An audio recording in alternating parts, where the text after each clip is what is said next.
Hello and welcome to the Refs Need Love To podcast, a show that gives you a real, raw, and behind-the-scenes view of one of the hardest jobs on the pitch, the referee. I'm your host, David Gerson, a grassroots referee with over 9 years of experience and over 1,200 matches under my belt. You can find me at refsneedlove2.com, on TikTok, and on Instagram. This month, we're going to talk about the mythical considerations. I say mythical because they aren't always in the official laws of the game, but they're critical for referees everywhere.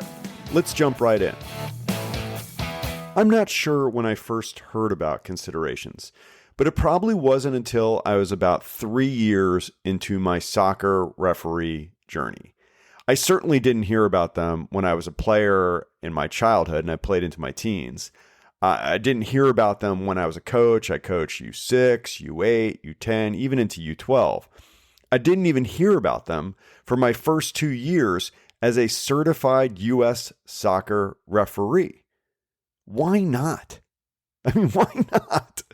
And if you're not familiar with what I'm talking about, considerations are what referees should be using when they make a determination between a careless, reckless, or using executive force or brutality red card type of foul. But when you hear a professional, such as like a Christina Uncle on CBS, or you watch the MLS or pro referee instant replay discuss considerations of a handball or a dogso, or why something, a particular tackle is a red card versus a yellow card, you know what I mean? They talk about the considerations. So what are these things? Well, sometimes the considerations are indeed partially listed in the laws of the game. Okay? I say partially because not everything. Let's take handball for instance.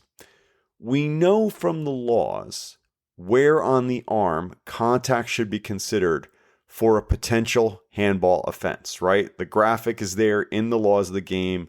It's from below the armpit. Okay, so if a ball hits anywhere kind of below the armpit, if you draw that line from the armpit across the arm, so shoulder is okay, but below the armpit, if the ball hits anywhere below that, then it could be considered for offside offense. But not every hit of the hand is an offside offense, as we know, right?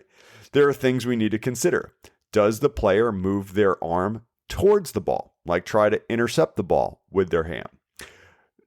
Is their arm in a natural position based on their body movement, or is their arm in an unnatural position? Well, what the hell does that mean? I mean, for real, what is a natural position based on their body movement? Because we have certainly seen numerous times where someone is jumping up and they use their arms to jump up, for momentum, and their hands are out in front of them as they pull their arms up for momentum as a normal person would jump, and they're called for a handball offense. Additionally, what is a natural position? Sometimes, again, we've seen people jump and it's considered to be a natural position. Sometimes people are like, oh, you need to have your arms behind your back. But I've seen it where someone's actually had their arms behind the back, the ball hits their elbow, and they're still called for a handball offense. So no one actually tells us what a natural position is based on their body movement. No one tells us what an unnatural position looks like. They do say that in the guidance, and we'll get into this a little bit, there's some guidance that says, well, if your arm is above your head, well, then you're putting yourself, at risk for a handball offense, but it doesn't say it's always a handball offense. There's just so many things that are left up for interpretation. Additionally, they don't tell you that a ball in the laws of the game, if you look at today's current laws, they do not tell you that a ball that comes off the defender's thigh to their hand is not a handball. But you can look into the IFAB Q&A guidance, and there are hundreds of entries in the IFAB guidance section. It's like a Q&A section, if you will, like a FAQ or frequently asked questions. But how many people have ever looked into the IFAB guidance? let alone referees. I mean, until I had started this channel and platform, I didn't even have the IFAB laws of the game downloaded on my phone. And I was a ref for like 5.5 years, 6 years before I started this channel. So I downloaded the app so I could check the laws before I posted things. I didn't even know that the IFAB guidance or Q&A area even existed. And I am a referee nerd, man, like hardcore nerd. So you can imagine that most people, and I'm talking like 99.9999% of people on earth have never looked up the IFAB guidance section of the laws or the Q&A. So yeah, is it a handball if it hits off of someone's leg into their arm? I don't know. What are the other considerations? Was their arm in a natural position at the time that it hit? That it hit? Oh my gosh. I mean, let's look here. Let's talk about a couple more of these things. How about offside? Okay. Offside. This year, IFAB added a ton of guidance and considerations for what is deemed a deliberate play by a defender. What they don't say in the laws is exactly what each of those considerations look like. They don't describe them. They say that a ball on the ground is easier to play than one that's in the air. Okay, that's a good one. That the defender should have time to be able to control a pass or clear the ball. Okay, but what does that look like? To find out what those things look like, you then need to seek out the videos on an IFAB website, not the actual, like inside the laws of the game. There's no links there that show clips to each one of those things. You got to seek out these videos. And these videos are painful to watch. I mean, they're long clips. There's no voiceover to them. They just show some examples of what is offside and what is not offside, or what might be a deliberate play or not a deliberate play. But they don't really break it down and show you exactly what it is that we need to be considering when we're defining, certain considerations for a deliberate play. And I am going to guess that less than 1% of referees have ever watched those videos, and less than 0.0000001% of the general public, even spectators, players, coaches, commentators who are surrounded by the beautiful game, love the game, have any idea that those new laws exist or how to apply them. All right, now let's get into the most controversial, the stuff that drives people nuts. Fouls. There's nothing in the laws of the game that tells us what kind of contact is legal and what should be a foul. Nothing. We all understand that a trip, if someone trips someone, okay, someone who's dribbling the ball, I should say, and that they trip someone, I guess trips can happen, and it might not be a foul. Maybe it's just incidental contact off the ball, and they just, someone trips over someone's leg. But generally, if someone trips someone, that's a foul. But what about a push? What about a charge that's shoulder to shoulder? How do we determine what contact should be accepted and what should be whistled for an infraction? At the next level, when does something go from, just a foul to when we should show a yellow card versus a red card? Now, maybe you're a nerd like me and you've read the laws of the game, and you've studied and you've heard the words careless, reckless, and excessive force before. But how do we know the difference? And listen, I do want to say, I say nerd in the most loving way possible. I mean, I think, maybe 20 years ago, nerd might have been a negative word. I think these days, nerd is almost like a sign of respect. Like, this is someone who has studied a certain subject a great deal and is very knowledgeable.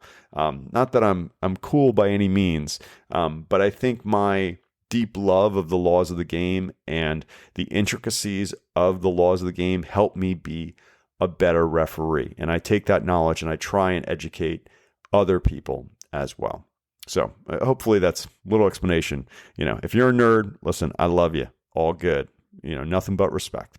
All right. So careless, reckless, excessive force. How do we know the difference? Let's say we have a sliding tackle or a challenge. When does it become serious foul play and a red card?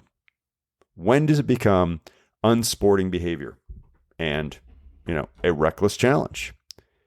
So if you dial into a broadcast and you get Christina Uncle on the broadcast, who knows what she's doing and has been on the FIFA panel and, has reffed NWSL and, international matches. I mean, just outrageously accomplished. And by the way, let me give a little shout out to Christina Uncle here. I mean, MBA, law degree, is now president of a soccer club, is a commentator, sportscaster. And by the way, like, really cool and down to earth. Mom, I think she's got like a 10 or 11-year-old little girl. Her husband, Ted, has also reached the pinnacle of the game as well and was on the FIFA panel and MLS referee. I mean, you talk about impressive people. Dude, that is an impressive family and impressive people right there. Okay, but when you listen to Christina Uncle and she talks about a foul and she's determining, is it a yellow card? Is it a red card? She's going to start talking about, well, what's the speed and the force of the challenge? Did they leave their feet? Was the offender out of control? What part of the body did they use to make contact with the opponent? Was it their studs, or did they hit them with their top of their foot? Was their leg outstretched, in a locked position, or was it curled? When they stamped on down, did they use all their force, or was it just, grazing? Negligible impact or contact. They use their full weight into the challenge. They'll talk about, well, what part of the body did they make contact with the opponent? Did they hit them on the foot, really low? Or did it hit above the ankle, maybe onto the shin, or gosh forbid, like the knee or something like that? Was the tackle from the front, or was it from the side, or from the back? Now, I'm asking all these questions that are indeed considerations for how referees make those determinations. But where are those things? Where is that written at all? I mean, I've done some Googling, and you find some things on one or two state referee sites here and there. Tennessee does a good job of sharing this kind of stuff from U.S. Soccer. But it's not on the U.S. Soccer page. Can't find it. Not on the Georgia page, where I live. Can't find it. Is it on the IFAB page? No. Not going to find it. It gets passed down to top referees from mentors at developmental assessments or in refereeing academies where they take the top referees. Maybe it's at a top tournament for State Cup, President's Cup, regionals. Do you know who goes to those things? The top 1%. The best of the best get invited to those types of events and get that type of individual coaching or mentoring or classes. The fact is that for 95 to 98% of referees, they never get this kind of training or mentoring. They're left to figure it out on their own. And picture about how hard that is, right? Like, how do you figure that out? Like, do you determine if it's a yellow card or a red card by how loud the person who got fouled is yelling and screaming on the ground? Do you determine if it's a red card and a yellow card by which coach is yelling at you and how loudly they're yelling at you? And if they say it's a red card, it's a red card. Do you listen to, gosh forbid, the parents who do that? Huh? How do you know? Why do we make this part of the game a mystery? Why is this something that we make so difficult to understand and we concentrate the knowledge in such a few amount of people? I believe that if we shared this knowledge more openly, it would help fans, players, coaches, and commentators understand why we make the decisions that we do. And there would be more empathy and understanding and respect for the different things that we have to go through when we are making a call. There was a play today. in the Manchester City Crystal Palace match where Ederson came out of his penalty area for a challenge, but it's in the very, very corner of the penalty area. Ball was going away from goal. It might have been like two defenders back covering. And, people are making up all these random reasons why it should be a red card. Oh, well, he came out of his penalty area and made a tackle. It should have been a red card. It's like, what are you talking about? Like, come on. I mean, I've recognized that there are, that we can't expect the spectators to be referees. I mean, I get that. Not everyone is a referee. Not everyone's read the laws of the game. But, interestingly enough, when I watch baseball with people or with basketball with people or American football, I'm always pretty impressed at how knowledgeable those fans are. And they really take the time to explain the calls and the decisions that happen on the field to the rule book. Now, not everyone might agree with it, whatnot, but there's a lot more of that takes place. What's a catch, what's not a catch? I know that's a little bit of an inside joke because that's a bit of an issue these days in the NFL. But I think there's more knowledge shared that helps people understand the decisions that are made on the field. I mean, even again, and I think I might have said this previously on a podcast, why can't we have hand signals? Why can't we announce our decisions to the spectators or to the people watching at home? Why can't we explain what a call has been and why we've made a certain call, what considerations were used? I mean, I think that just goes to further drive a wedge between the referee and the general public. And it doesn't help us. It's not a good thing for referees at all to be making decisions that people cannot understand. It makes them upset and frustrated. And it doesn't endear us. And not that we need to be loved by spectators and fans. I don't think we ever do. But I think our decisions do need to be understood and respected as to why we make the decisions that we do. I think that's really important. So now let's get back to, the 98%. When a ref is just starting out, I recognize that we want them to just focus on the basics of arm mechanics and positioning. Like, I get it. Like, there's got to be some place you can start.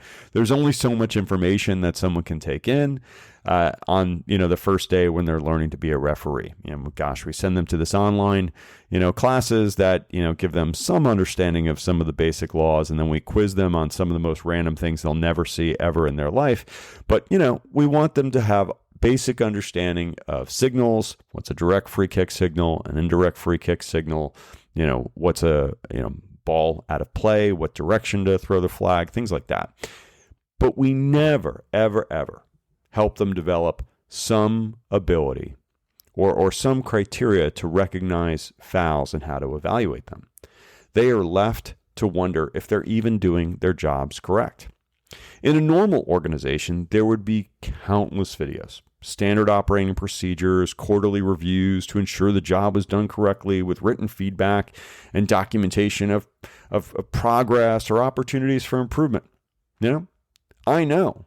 And listen, I know that currently there's no money. It doesn't seem to be any money at the state level to provide this type of training and feedback. But until there is, we're just going to continue to lose referees at an alarming rate. No one stays at a job if they feel like they aren't doing it well or they don't feel like they're supported. They don't. They leave. Additionally, here in the U.S., there is no possibility for progression or advancement for the 98% of referees who will not make it to regional for one reason or another. There's no progression at all.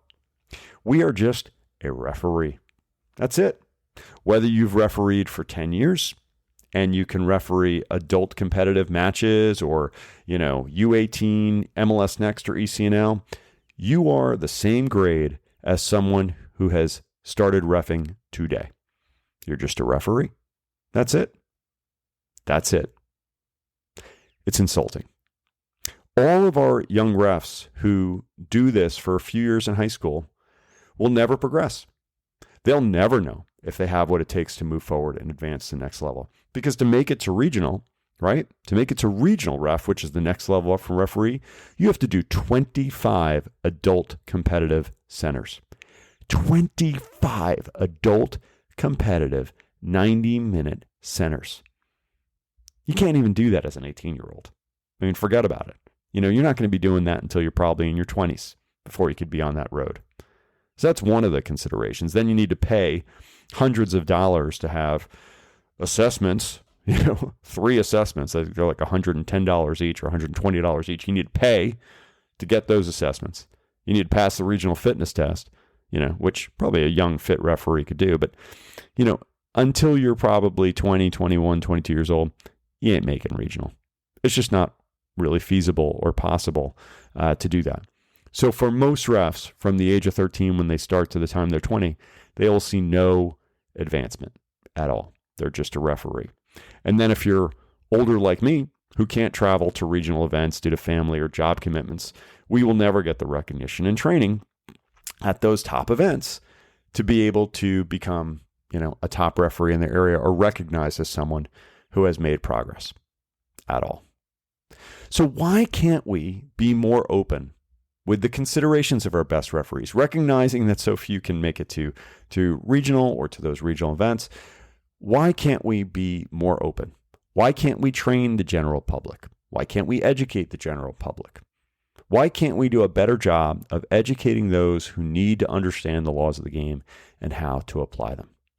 It is time for referees and mentors and leagues in general and the refereeing organizations to open up, open the kimono and bring other people in and be more open with considerations and explaining them. We've got to open up the communication channels, whether it's on the pitch or off the pitch, to bring other people in and be more inclusive. It is time for clubs. That's right. I'm calling out for clubs to invest resources in the referees who refs at their clubs. It does not cost much. I mean, the letter I'm going to read to you from the mailbag today, talks specifically about this exact thing. It is time for clubs to invest in referees and referee development if they want to have great referees on the pitch and people to stay with it. It is time for us all to do more, to share our knowledge for the betterment of the game for everybody. All right, let's dig into the mailbag real quick. This one comes from Cody. I love this. I became a referee when I was about 14, and I did it through high school. I took about a 25-year break. Okay, 25. So 25, 18, he's like my age. He's in his late 40s, right? Okay, so 25-year break. But he took the classes again with his 13-year-old daughter when she wanted to become a referee. I just got the chills. Almost feel like crying. Love that. Just love that. Just love that. Oh my gosh. It has been a great experience working with her. Our local club even started paying me as a fourth official to mentor and help all of the refs if needed. Now, they're paying him a nominal fee. It says in here $25 a day. So he's obviously not doing it for the money. There are usually 4 games going on at our local field, U6 to U8 matches. I just go back and forth checking in on the games and helping the kids out or filling in for games that they can't do. But honestly, I'd do it for free. A lot less problems this year with parents and coaches by having an adult there to help. He finishes off by saying, your videos are so helpful and I appreciate all you do. Hey, Cody, I appreciate all you do. Now, this club is paying this guy $25 to go there. I have a good friend, Felix, who refs for a club here in Atlanta called Inter Atlanta, and they pay him, I believe, $20 an hour in between the games that he's reffing to be a mentor as well. And he's just absolutely phenomenal. I love seeing him work with the new referees out there. But we need to start doing more of this. We need to start sharing the knowledge for these referees who are not getting to regionals or to President's Cup or something of that nature. We're being way too stingy with the knowledge that these referees need to be able to develop and learn, are they doing it right? Are they not doing it right? Helping them with their foul recognition, helping them with their presence on the pitch, and the confidence to make the calls that they need to make to feel good about being a referee. No one sticks with a job for long if they don't feel that they're doing a good job or they're not loved and they're not appreciated and they're not invested in. So let's invest in our referees, and we will certainly see a positive return. Well, I hope you enjoyed today's pod. I firmly believe that being open with the considerations for everyone in order to address the ongoing referee crisis is critical. We have gone from 140,000 refs in 2020 in the United States to 100,000 in 2023. This trend will not reverse until we support and train our existing refs and help the general public understand why we make the decisions that we make. Please consider reviewing the podcast wherever you're listening to this. Apple, Spotify, someplace else. You give me 5 stars. Thank you so much. You have no idea how much that helps. The more reviews it gets, the further this message of love and support can go out across our country and across the world for our referees.